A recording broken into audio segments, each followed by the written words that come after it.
Elaine Turker, who has been the program facilitator for the Gates project, and I met with Chief Cayley, and you can see there that they were measuring crimes that these were not minor things. It wasn't trash, and he was measuring things that were more mid and upper level crimes, and he sees a drop of 22% in 2012 in the area that we gated. Hallelujah. Now that compares with other drops and rises in other neighborhoods.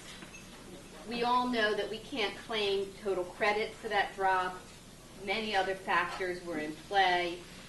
However, he did feel that it is statistically significant. Northeast also experienced a drop of 17%. He felt that that 5% difference was attributable to the gates and a meaningful difference. He definitely would like to continue the project in other neighborhoods with community policing. He has identified a couple in particular. One in which he thinks the model we use, where we try to gate every block and every breezeway possible within those blocks, to a more blanket approach. In another area, he felt that we could be more strategic, that there were certain hot spots, and if we could gate the hot spots, that would help quell crime. So we're starting conversations looking for potential financial partners in those neighborhoods. We have some money left over from what we had originally granted and put aside that would help facilitate the same program in those neighborhoods. All the partners are interested in continuing the program. Will you tell them who they are? I will.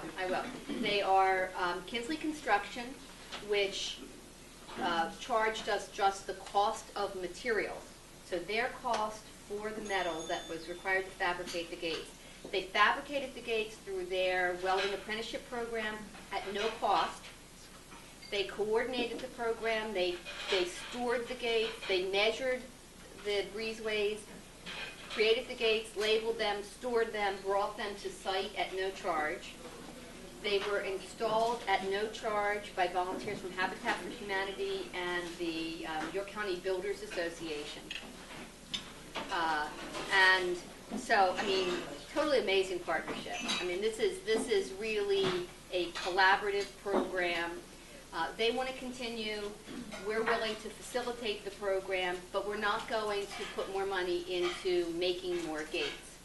So I'll keep you in touch. If we get partners who are engaged and it looks like it's going to move into new neighborhoods, you'll be the first to know.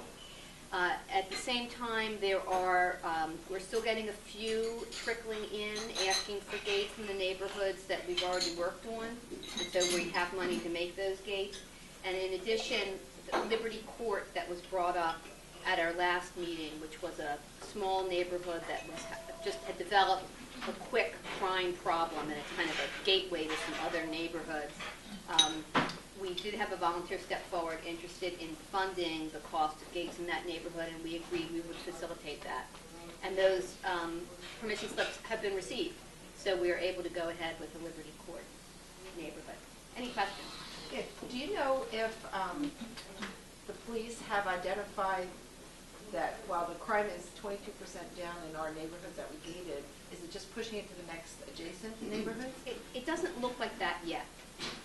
That's not the statistics, the number told. Good.